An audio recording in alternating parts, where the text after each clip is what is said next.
Suite à son divorce avec sa première femme Betty, décédée d'un cancer en 2015, Laurent Voulzy a vécu une belle histoire d'amour avec la comédienne Véronique Jeannot.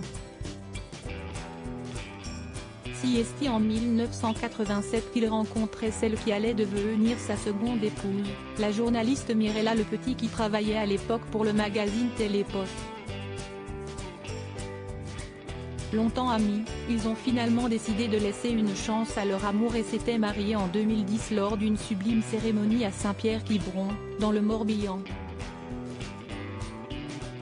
On est de grands bavards et depuis qu'on se connaît, nos grandes conversations tournent autour de l'existence de Dieu. Si est-il l'homme le plus charmant de la terre et si est-il moi qui l'aille, disait-elle à propos de leur idylle. Papa de Julien Voulzy, qui a formé le groupe Les Cherches Midi avec Pierre Souchon, et de Nicolas, alias Lieutenant Nicholson, fruit de son premier mariage avec Betty, l'interprète des titres Belle Île en mer et L'amour est un oiseau est devenu papa de 2 garçons avec sa seconde épouse, Quentin Voulzy né en 2002, qui fait ses études en Angleterre, et Cli. En 2019, le chanteur avait révélé quelques informations concernant Quentin aux journalistes du magazine Paris Match. Passionné de guitare comme son papa, le jeune homme suit des cours dans une école de musique et fait des maquettes toute la journée. Je ne l'ai jamais caché concernant Cliff, le musicien est beaucoup moins bavard.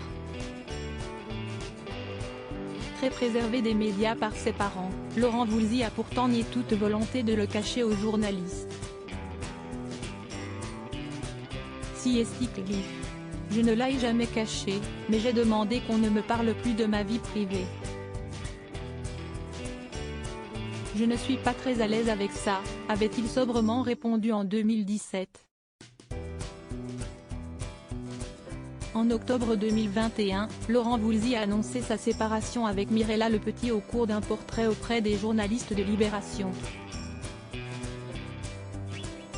Ce père de 4 garçons, l'identité du dernier a été révélée tardivement, note de la rédaction, tout musicien, qui a vécu longtemps en Angleterre, avant une récente séparation, reconnaît une affection transie pour